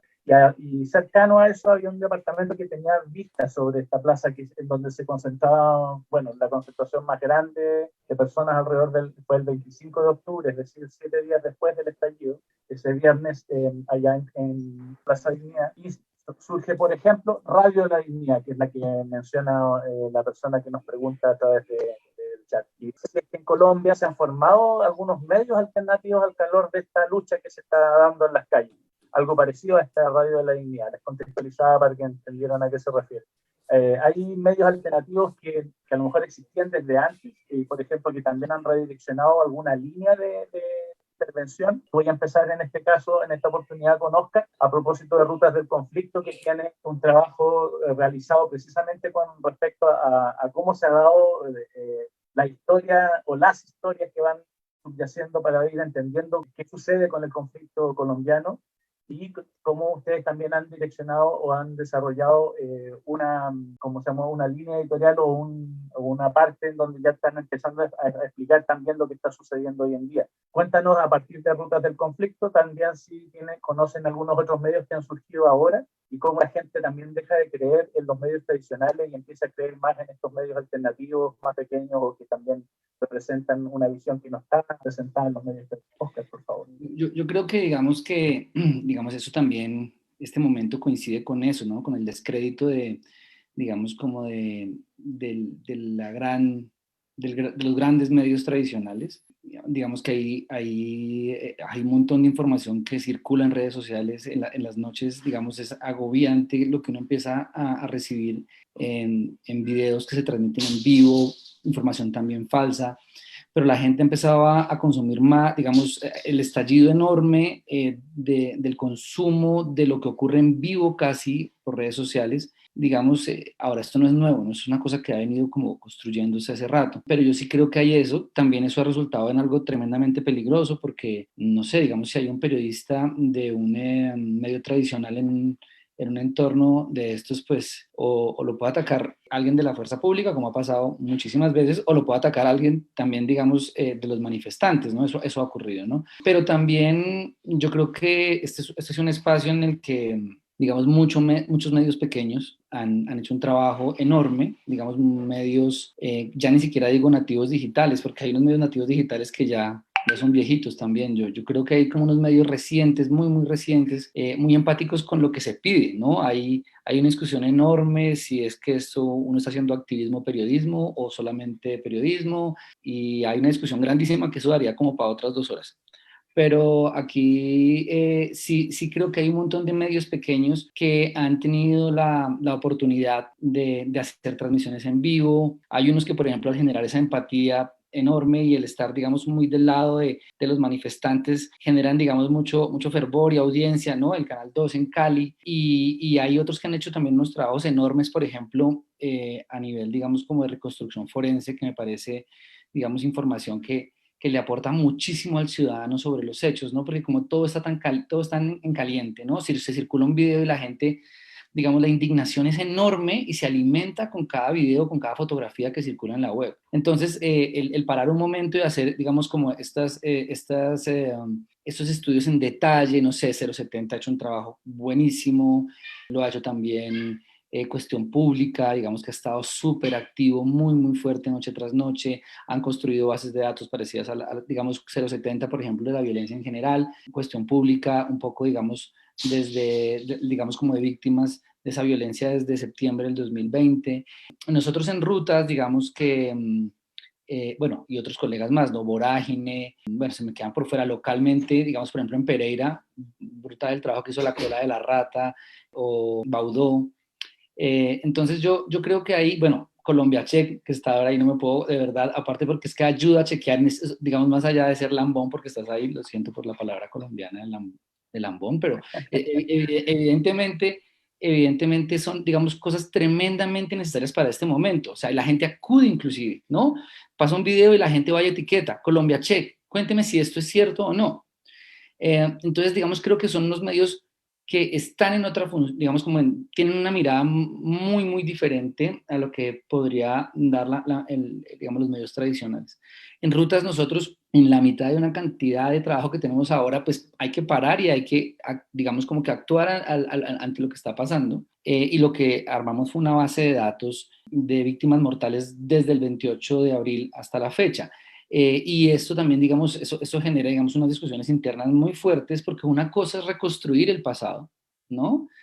Vamos a tratar de describir una masacre que ocurrió hace 15, 20, 30 o 35 años, y otra cosa es tratar de construir estas estructuras de datos casi que en vivo. Entonces eso ha significado un reto enorme, nos hemos tenido que apoyar, digamos, haciendo, digamos, alianzas con otros medios, con jóvenes estudiantes de periodismo, porque es súper difícil, aunque el volumen, digamos, no es tan grande como el de las personas que han reportado, digamos, como desaparecidas, casi que estar chequeando a la semana 10, 15, esta semana fue brutal, son más de 20 personas, ¿no? Las quiera chequear si en realidad, porque pues hay un montón de nombres que a veces no coinciden, el apellido no coincide, y aparte de ir a poner la cifra, ir a mostrar quién era la persona, ¿no? Y en qué circunstancias, porque la otra cosa que me parece clave de todo lo que estamos haciendo ahora es cómo podemos aportar para que en un futuro a lo mejor la justicia pueda actuar de alguna manera ante el abuso estatal tan grande y tan sistemático. No como dice el presidente que no es sistemático, sí, evidentemente, es como demasiado evidente. Es un rol que está cumpliendo y que debe cumplir el periodismo. Y ya que te lambonearon a Colombia Check. Y ahí pongo yo la... para el público chileno decirle que el lamboneo es como lo que acá llamamos chupamedia, digamos, ¿cierto? O sea, es como...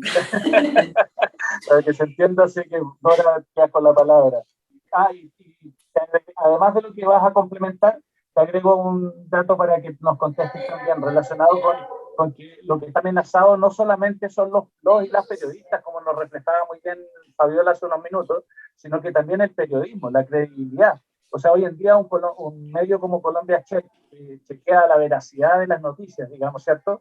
Es necesaria porque precisamente hay una gran crisis de credibilidad frente a los medios tradicionales y de alguna manera requiere de alguna manera esa crisis alguna respuesta. Entonces, complementando con lo que decía Oscar y con ese pequeño dato extra, que a ver si tú nos puedes dar tu visión de eso, Dora, por favor. Claro, no, y quiero complementar de lo que dijo Oscar, es que además del muy buen trabajo que han hecho estos medios independientes, lo que se ha hecho también en alianzas con medios internacionales o con organizaciones periodísticas internacionales ha sido grandísimo. O sea, entonces se ha trabajado con Bellingcat, se está trabajando con New York Times, se está trabajando con OVR-CCP, entonces, y son medios que pues algo que no son los grupos, no son las grandes redacciones, no es que el medio enorme logró una alianza con New York Times, no es Cuestión Pública, que no sé cuántas personas tenga ahorita, pero pues son 3 periodistas que son cabeza, más un grupo de apoyo, que lograron estas alianzas y están publicando, haciendo unas cosas de verificación de datos abiertos muy chéveres, que yo no esperaría. Yo creo que, o sea, Oscar dice, ojalá esto sirva para que la justicia haga algo. Yo creo que a esto hay que hacerle seguimiento, porque la justicia debe utilizar eso obligatoriamente para iniciar investigaciones. Si no hubiera sido por transmisiones fue un periodista, por ejemplo, el que transmitió también al tipo vestido de civil disparando, que le tocó admitir que lo estaba haciendo. Entonces, yo creo que todas esas alianzas están logrando algo, y es que ojalá la impunidad no sea tan grande. Sin embargo, hoy no sé si esta noche o si anoche o esta mañana liberaron a dos policías, dos oficiales de la policía que estaban capturados por el asesinato de un chico en Ibagué y que ya, pues digamos, hay un video que muestra cómo lo mataron y los liberaron, los dejaron en libertad condicional. Entonces también cada dato de esos de impunidad genera mucha más protesta porque genera más rabia en las calles. Y ahora lo que ha pasado en Colombia Cheque es, digamos que ha sido, perdón, me pico la nariz, pero digamos, esta es la tercera protesta consecutiva, entonces, que se cubre, y ha habido dos detalles nuevos en 2021, y es que con la cantidad de videos y de live y que se están transmitiendo en momento real, es mucho más difícil chequear en momento real. Y nos lo están pidiendo, nos llegan 80 peticiones en el momento en que arranca el estallido en alguna ciudad y nos toca decir, pues, no lo logramos hacer. Hay otra cosa, y es que durante los 5 años de existencia, los más chequeados eran Uribe y Petro, perdón, pues porque ellos marcan agenda, marcan la agenda de desinformación, y Duque los rebasó en este mes y medio, porque ha sido tanto lo que ha dicho, y los mismos, pues digamos, es el gobierno mismo el que está desinformando, el que da frases que son, o sea, que no son, digamos, no son una falsedad absoluta, pero son desinformación total, o en otros casos sí son desinformación total, perdón, sí son falsas. Pero ha habido también una cosa grande, entonces, además de la cantidad de etiquetas y de la solicitud y de la ayuda que nos prestan para chequear, ¿no? Los usuarios de redes, también se ha dado una solicitud muy grande, muchos de los medios tradicionales, para que les enseñemos a chequear. Y yo creo que, o sea, de hecho ya vamos a arrancar una serie de talleres en las redacciones, porque además todo esto se cruza con las elecciones, porque nosotros tenemos elecciones presidenciales en mayo del próximo año. Entonces, ya las agendas están trocadas, y seguro que lo que se viene en desinformación electoral, pues, va a ser muy grave y muy grande. Entonces, el hecho de que los medios tradicionales tengan el enfoque que quieran tener, pero que por lo menos intenten no desinformar, además porque les ha tocado, o sea, nosotros en Colombia Cheque hacemos el chequeo de Facebook, por el cual ellos pueden quedar reportados, y varios medios tradicionales han sido reportados, y cualquier bloqueo en Facebook para ellos es muy grave. Entonces, así sea por subsistencia, también les toca, pues por lo menos publicar cosas que sean ciertas, y están buscando a Colombia Cheque para que les entreguemos, pues para que les enseñemos a chequear antes de publicar, para que puedan chequear los videos, para que puedan hacer como un trabajo, tengo que decirlo, que es el que deberían hacer antes de publicar cualquier cosa, ¿no? Pero bueno, independientemente de esos modos de trabajo, por lo menos sí, porque la cantidad de desinformación que se mueve es muy, muy, muy, muy, muy grande. Entonces, y hay varios colectivos también que están ayudando, pero también ahora la policía sacó, no la policía, el Ministerio de Defensa sacó una política de ciberseguridad, una cosa así. No tengo tan claro el término, no sé si Fabi lo tiene, pero básicamente están diciendo hay 40 y no sé cuántas cuentas detectadas hoy que están generando desinformación, están chequeando supuestamente informaciones, pero sobre todo están vigilando lo que publican y decidiendo cuándo lo que se publica puede ser peligroso o no. Y ahí hay varios periodistas. Entonces, realmente es muy peligroso lo que también se está haciendo como contranarrativa para toda la desinformación que circula. Digamos que en eso apenas estamos entrando, pues no hemos podido como hacer todos los análisis que tendremos que hacer, por supuesto, para todo lo que se ha movido, pero yo les puedo contar que solamente con el inicio de la protesta, que fue con la publicación de la reforma tributaria, que tengo que decirles algo, y es que es una reforma tributaria que se cayó básicamente porque estaba llena de micos y de formas para robar, digamos, y por eso es que a la gente le molestó tanto. Y era y solamente chequeos de eso, nosotros publicamos 65, 66 chequeos solo en torno a la reforma tributaria durante una semana. Eso les muestra la cantidad de datos que se mueven y no hemos dejado el COVID. Entonces, digamos que también es bien, bien, bien complejo. Gracias, Dora.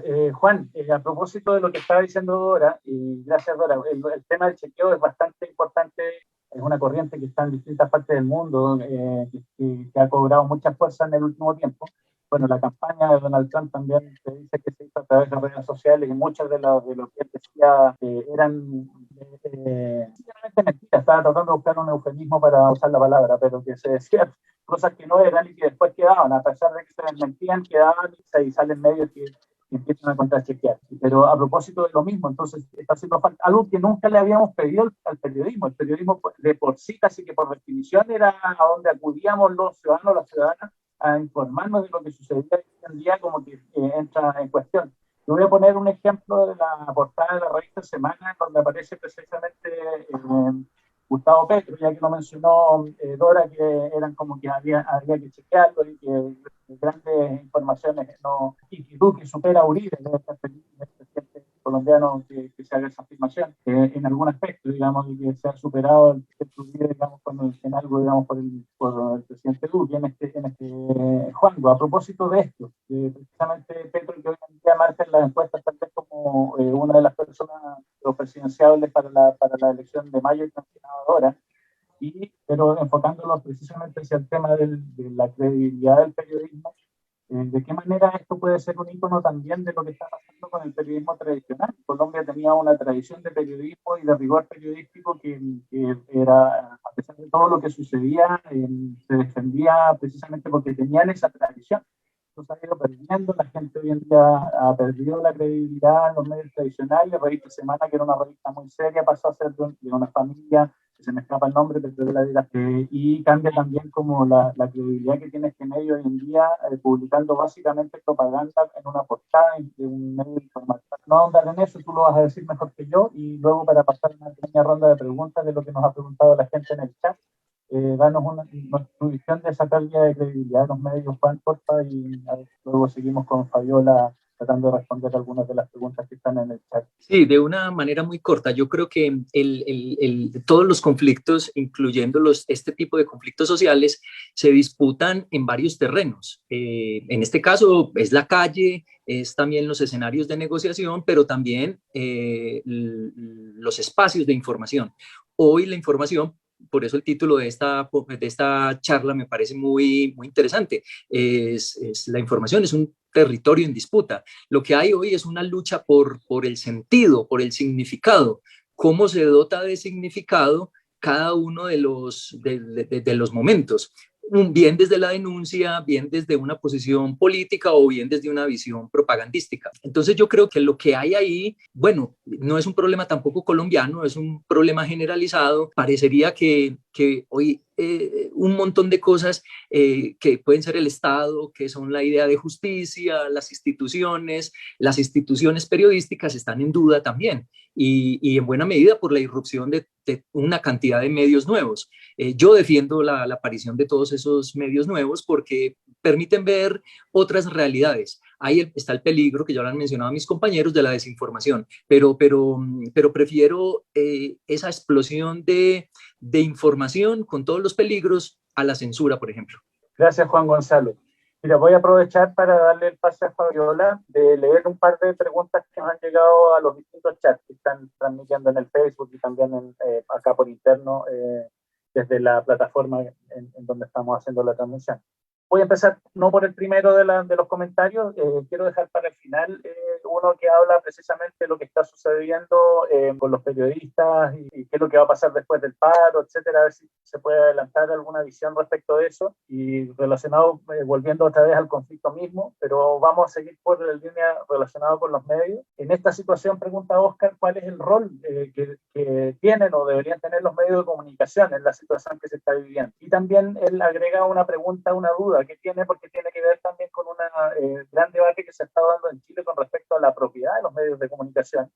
quiénes vienen siendo los dueños de estos medios. Lo voy a juntar con otra pregunta que hace Mauda precisamente, en que dice que en Chile se perdió básicamente ya la credibilidad, también se perdió el miedo a nivel macro y se exige dignidad. Es como una de las palabras que más suena en las protestas, que es la palabra dignidad. Por eso también se rebautiza esta plaza como Plaza de Dignidad. En Colombia, dice Mauda, ¿qué se perdió y qué se exige? A ver si lo podemos focalizar en términos de dar una respuesta global. Bueno, creo que en el tema de los medios también ha habido como un proceso, ha habido todo un proceso en contra de los grandes medios de comunicación. Colombia tiene una concentración muy similar a la chilena. Aquí básicamente tenemos 3 grupos que son los que dueños de los medios, y esos 3 grupos manejan 4 medios que son realmente como los grandes medios, los que tienen una distribución a nivel nacional. Incluso pues tienen una apertura, un alcance obviamente internacional. Esto es clave porque a veces nos alegramos mucho con las redes sociales, y yo insisto que estos espacios también hay que pluralizarlos, hay que abrirlos, porque en Colombia hay muchas regiones donde no entra internet, donde no hay posibilidades de que la gente realmente ve los canales nacionales, no tiene la posibilidad de, en muchos, realmente la gente no tiene una parabólica, por ejemplo, para poder ver, no sé, la Dolce Vele o lo que uno ve en las ciudades. Pues no, eso no es la realidad de Colombia. O sea, hay muchos sectores en Colombia que no es así. Obviamente ha tenido varios boom y este ecosistema de medios ha venido modificándose. Cuando viene más o menos a principios de este siglo, hay un boom de medios alternativos. Cuando viene el proceso de paz, viene otro boom de medios alternativos. Estos 2 estallidos de medios hacen que se empiecen a replantear los grandes medios y los medios regionales, porque a veces hablamos de los grandes y se nos olvidan los de las ciudades, que también hacen parte de esta concentración de contenidos que existe en el país. Entonces, empiezan a preguntarse, pero no hay realmente un gran cambio en ellos, sino que consideran que esos medios, los medios digitales, los nativos, esos son otra cosa y ya. No hay un gran cambio. Algunos logran mantenerse en el tiempo y otros no. Una realidad en términos del derecho a la información es que ni la ciudadanía ni los periodistas tienen como incorporado el tema de yo estoy trabajando con un derecho que se llama información y tengo que ser tan responsable cuando la doy como cuando la recibo. Entonces, Vamos, ya vas a hablar cuando. Lo siento. Entonces, uno de los problemas con el derecho a la información y este intercambio del derecho a la información es que como no lo tenemos claro, se convirtió en una pelea y hay momentos de tensión. De los primeros hechos que se dieron durante el paro, tiene que ver con la agresión a las instalaciones de los grandes medios, precisamente. Porque era una forma, al principio de esta charla, Lorenzo y Gilberto hablaban como sobre eso, sobre que les gritaban que necesitaban la verdad. Yo creo que muchas veces le han gritado a los grandes medios que digan la verdad y que estén más cerca de la ciudadanía. Pero esto no ha sido, es más, yo diría que algunos de los medios tomaron más claramente como su postura ideológica, política o editorial, como la quieran, con el pasar del tiempo. Entonces, la gente sí les está exigiendo otra manera de informar. Y la gente sintió y empezó un contrapeso de información porque los grandes medios tomaron una postura en el paro y empezaron a decir, vamos a informar, por ejemplo, de los bloqueos, punto. ¿Sí? Y la gente empezó a decir, voy a mostrar que los bloqueos no están generando desabastecimiento, por ejemplo. ¿Sí? Eso, ahí empieza a ver uno cómo viene la pugna. La gente entendió en un momento que tenía que hacerlo de otra manera y era contando lo que estaba pasando. Tanto así que por eso las transmisiones que se hacen en vivo, la gente empezó a ponerle fecha, hora, para que no lo desacreditaran, y empezó a hacer un ejercicio periodístico para poder hacer un contrapeso con lo que estaban diciendo. Hubo muchas cosas que pasaron por las redes que nunca pasaron por los grandes medios. Habían contradicciones como que en un noticiero de las 5 decían todo está perfecto y en calma, y a las 7 decían todo está terrible. Y uno decía, es increíble cómo entre ellos mismos estaban chocando. Había un cuestionamiento, salieron con editoriales. Yo diría que a pesar de estos esfuerzos de ejercicios periodísticos como el que hablaba Oscar, no podemos hablar de hay un medio que esté contando todo esto, no. O sea, hay un medio que esté hablando de la protesta social desde el 2019, no. O sea, hay ejercicios, hay propuestas, pero todavía no podemos decir que hay una línea o hay algo fuerte, no. Creo que hay una ciudadanía que se está empoderando de que yo también voy a informar y que definitivamente estoy en contra de esto que está pasando. Hay una cantidad de sectores que ha decidido generar su propia información porque sienten que no hay espacio. Esto no es nuevo, lo que pasa es que cada vez es más de frente y por eso, y además han existido situaciones como la revista Semana, que pues aparte de que cambió de dueño, que decidió como irse a una parte, a una línea más comercial propiamente, aparte de eso, entra en oposición con un periodista porque cubre un performance en contra de la revista. Entonces, estas actitudes de los medios tampoco les han ayudado frente a la situación que está pasando, porque lo dijeron de frente o porque no lo dijeron. En este momento hay una polarización con los medios de comunicación, hay una polarización entre la ciudadanía. En estos momentos, frente a lo que se está viviendo, hacen falta como más opciones para poder contar, más espacios como este para poder decir y que la gente pueda decir. Cierro con esto, en una reunión que hubo de la CIDH precisamente, donde estuvimos las organizaciones, que esto es como también el comité de paro, las mismas organizaciones y la misma CIDH manifestaban que era necesario escuchar al resto. Éramos los mismos de siempre, eran las mismas organizaciones de siempre, y hay una cantidad de expresiones que no están siendo recogidas por ningún sector, que están tratando de organizarse ellas mismas para ver cómo llegan. Por eso no hay ni del comité del paro ni de los medios de comunicación, realmente hay un sentir como de allá me van a, este medio sí, este medio no, realmente sienten que no hay ninguno. Si uno mira las calles, la gente no está con un medio así, está con lo que ellos están narrando en la calle. Entonces, hay que generar y hay que ver cómo se capitaliza todo esto para no, yo no diría reinventarnos, pero sí creo que hay que replantear lo que está pasando con el ecosistema y la información que estamos brindando o la desinformación, porque omitir también es mentir. Entonces, aquí se cree que si no se mira para allá, no importa, y pues no. La gente nos está diciendo, mírennos y háblennos, estamos acá. Eso hay que reflexionarlo nuevamente. Gracias, Fabiola. ¿Alguna de ustedes quiere complementar algo de esto? Pasamos a otra pregunta. Nos van quedando poquitos minutos en realidad, ya vamos por más de la hora y media. Ya deberíamos ir redondeando, pero si quieren aportar algo más respecto de esta reflexión, perfecto.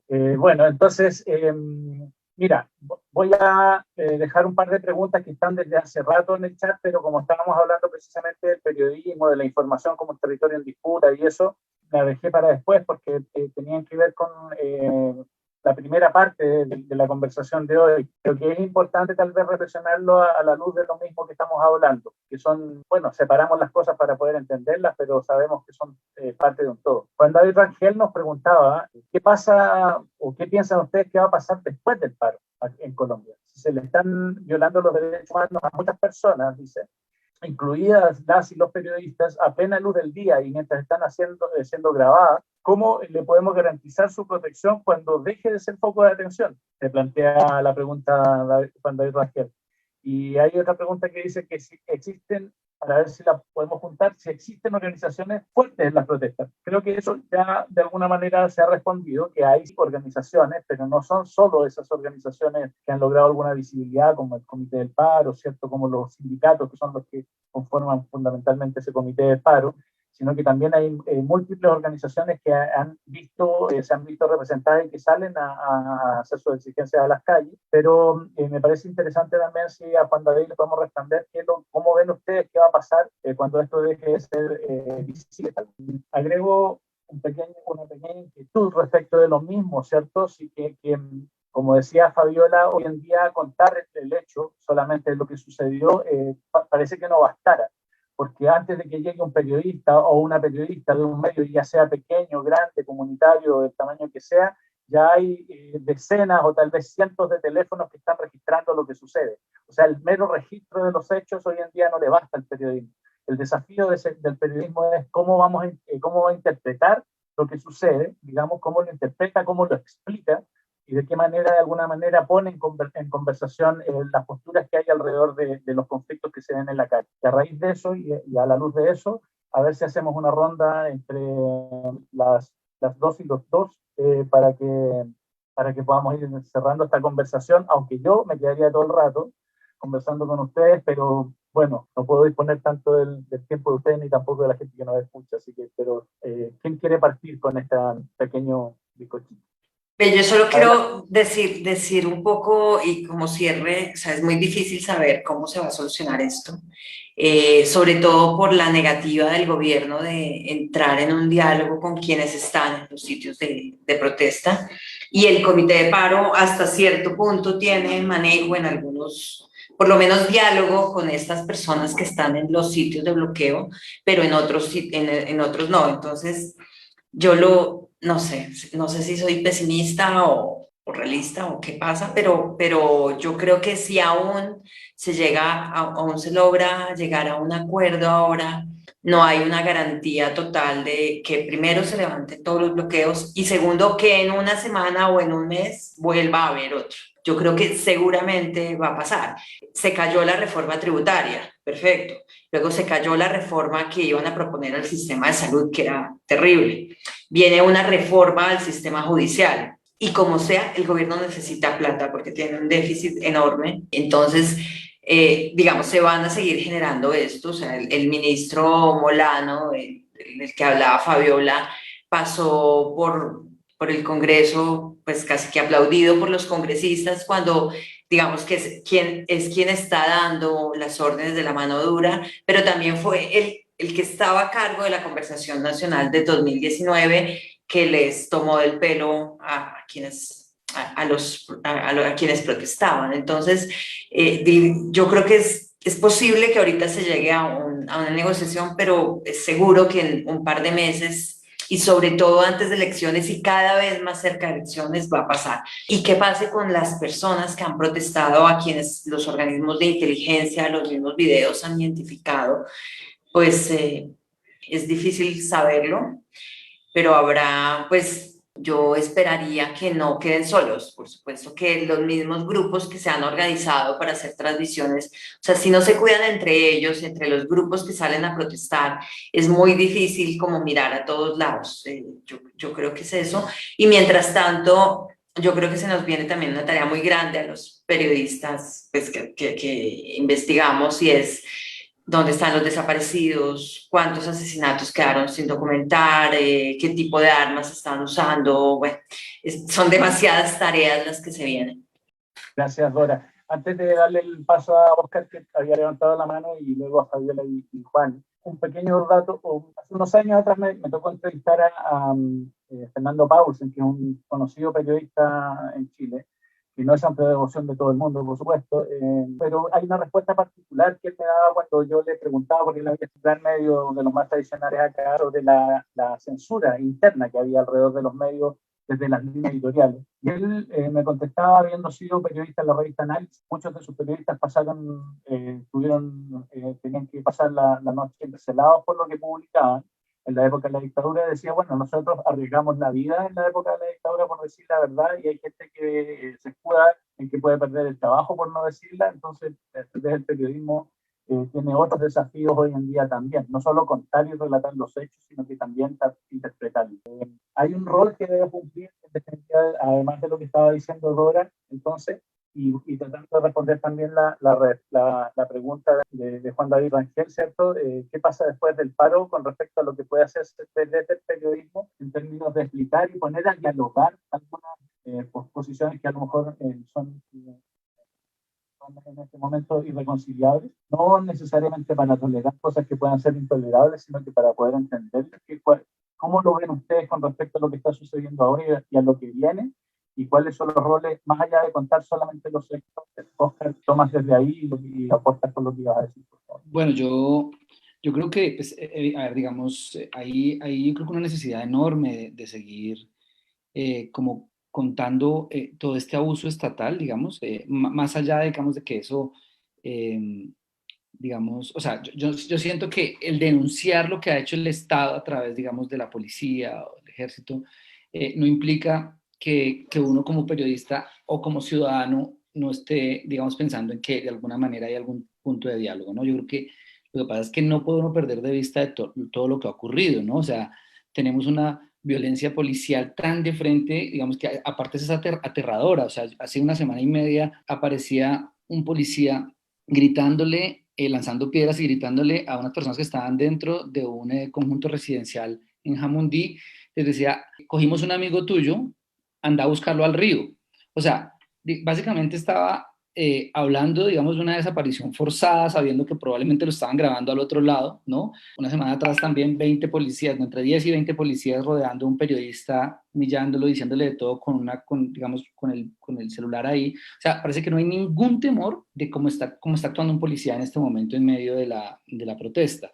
Y yo creo que es supremamente importante que esto no vuelva a ocurrir. Yo creo que hay una historia muy complicada, porque aunque hayamos vivido en una democracia ahí bien particular, nosotros hemos tenido digamos, una historia de muchísima represión en los 80 contra el movimiento estudiantil, contra la gente que protesta. Es tan fuerte esa represión que aquí se ve muy mal porque la gente proteste. O sea, conozco una cantidad de jóvenes que han empezado a pelear con sus papás, a tener discusiones con sus papás, porque pues el joven dice, no, pues es que no, las cosas no saben, quiero salir a la calle a protestar, ¿sí? Y no son solamente jóvenes, digamos, pobres, ¿no? Hay, digamos, jóvenes con muchísima empatía con lo que está ocurriendo, y eso en algunas familias es terrible, ¿no? Que la persona salga a la calle. Hay una estigmatización muy fuerte a la persona que sale y protesta.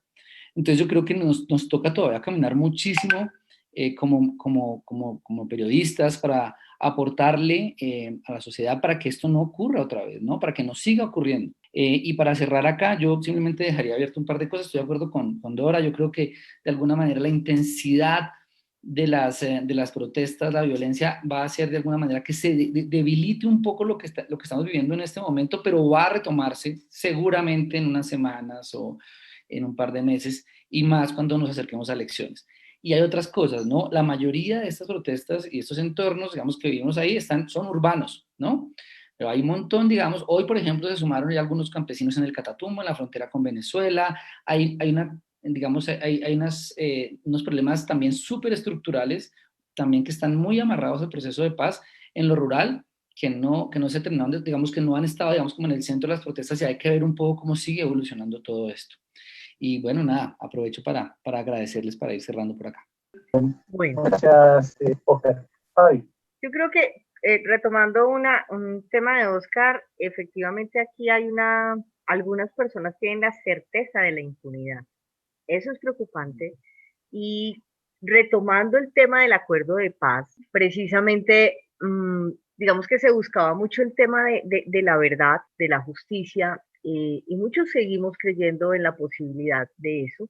Nosotros somos un país con 8 millones de víctimas. Estamos hablando de 80.000 desaparecidos en el marco del conflicto armado, donde muchos de los desaparecidos son precisamente en manos del Estado. O sea, tenemos más desaparecidos que las dictaduras chilenas y las dictaduras argentinas, y en este momento, en un mes, tenemos 346 desaparecidos. Eso, digamos, es bastante preocupante, porque lo que esperábamos después del acuerdo de paz era que el periodismo se volcara a la posibilidad de la verdad y a la posibilidad de la justicia, y lo que encontramos pues ha sido como esta resistencia a la Justicia Especial para la Paz, la resistencia a todos los mecanismos que se crearon para tratar de acercarse un poco a esto. Entonces, no hemos logrado la verdad, no hemos logrado la justicia, y vamos como caminando con mucha dificultad en este tema de la posibilidad de una, de verdad, justicia, reparación y reconciliación, que es como el tema de los conflictos. Entonces,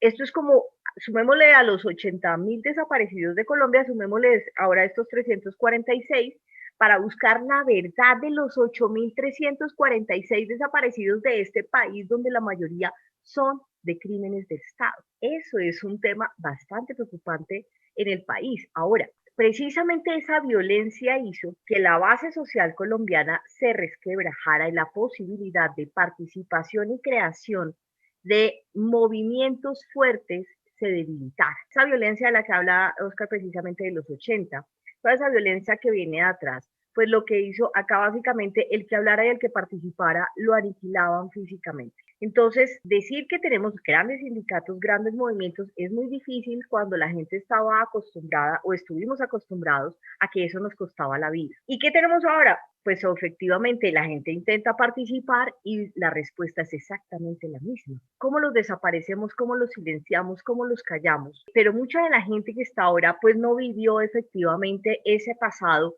porque muchos de estos padres pues se silenciaron para que la gente, eso creo que también es muy cercano a la realidad chilena. Entonces, ¿qué viene para adelante? Uno, creo que se fortalece el movimiento social, se fortalece la capacidad organizativa, porque estaba muy resquebrajada en el país por todas las consecuencias del conflicto, y efectivamente, pues este gobierno que venga, el que está, el que venga y los que vengan, creo que queda muy claro que no hay la misma pasividad de la que gozaron muchísimos de los gobiernos. Muchísimos de estos presidentes pues pasaron por encima de la gente, y esta nueva generación, estos nuevos movimientos, estas nuevas formas de expresión, precisamente se la están jugando con toda, y entendieron también que si querían una transformación tenían que resistir, y tenían, incluso por muchas cosas, iban a terminar siendo víctimas, iban a terminar sufriendo, iban a ser asesinados. Es como hacer un déjà vu en la historia de Colombia. Entonces, ¿qué es clave? ¿Qué es más difícil? El silencio. Acá hubo zonas donde con el silencio la gente, para poder llegar a ver qué era lo que había pasado, era una semana después, 3 días después, para saber qué había pasado. Hoy no es tan sencillo como ese mismo silencio. Entonces, creo que hay oportunidades para todo este fenómeno social. Creo que Colombia tiene la posibilidad de volver a tejer movimiento social que había sido destruido. Creo que a pesar de lo fuerte que lo están atacando, la población tiene la posibilidad de volver a generar este proceso. Entonces creo que también hay una posibilidad para la información, y el camino que nos queda es volver a buscar la verdad y la justicia que nunca hemos tenido, aunque seamos, comillas, el país de democracia, y que digamos que tenemos un Estado social de derecho que realmente es una falacia. Gracias, Fabi. Oye, se nos está yendo el tiempo. Juanjo, por favor, palabras finales y hacemos una pequeña despedida. Sí, en 30 segundos Pasadito. yo contestaría simplemente desde la esperanza y desde la desesperanza. La esperanza, como lo decía Fabiola, en una sociedad que está hablando, que está alzando y está reclamando sus derechos, y que eso genere un nuevo pacto social, es decir, un nuevo acuerdo entre toda la sociedad para reenfocar el rumbo, porque como estamos muy mal. Y la desesperanza, porque no creo que eso se dé. O que sea muy difícil, porque tenemos un establecimiento muy rancio, muy anquilosado, que no quiere perder sus derechos y no entiende toda esta situación de fondo que hay. Sus privilegios, mejor dicho, ¿no? Exacto. Gracias, Juan Gonzalo. Dora, ¿quieres decir algo para despedirnos? No, yo creo que no, básicamente sí toca mezclar la esperanza y la desesperanza, pero sobre todo la responsabilidad que hay para todo lo que viene. Y hoy estaba haciendo un artículo sobre el uso de los recursos por parte del gobierno en la pandemia, y uno de los analistas con que hablé me dijo: nadie se detuvo a hablar del punto de la reforma tributaria que buscaba acabar con los centros de memoria histórica. Tengo que decir que yo no lo vi, no lo escuché, no lo leí, pero además no me extraña, y me parece que pues merece una mirada más allá. Entonces yo creo que son demasiadas las cosas que se van acumulando por todo lado, en que debemos avanzar muchísimo para poder crecer un poco y salir un poquito del atolladero.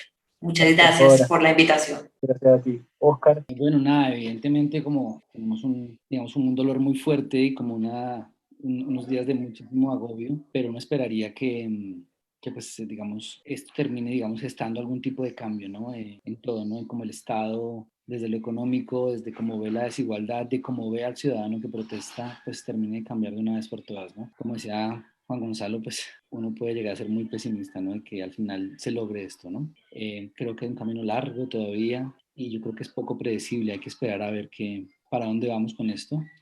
Esa poca, digamos, esa poca certeza también le da a uno un poco de miedo sobre lo que puede venir, pero hay que esperar. Muchas gracias por la invitación. Gracias, Óscar. Fabi, Juan, ¿ya? ¿O algo más, Fabi?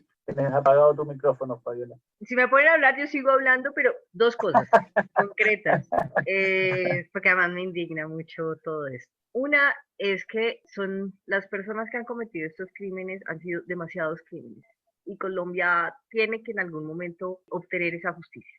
Y segundo, es como una invitación a Chile, a los periodistas chilenos, porque creo que también tenemos que aprender de ustedes, por ejemplo, este tema de cómo cuidarnos, cómo protegernos, cómo estar en la manifestación. Creo que vale la pena como compartir, hacer este diálogo de saberes, porque aquí estamos todavía como tratando de mirar cuál es la mejor manera de podernos cuidar muchos de los que efectivamente salimos a las calles. Entonces, bienvenidas todas las propuestas y la posibilidad de seguir hablando con los periodistas chilenos. Gracias, Fabiola. ¿Sería entonces, Juan? ¿O ya? No, ya, simplemente agradecer la invitación, estuvo muy chévere la conversación.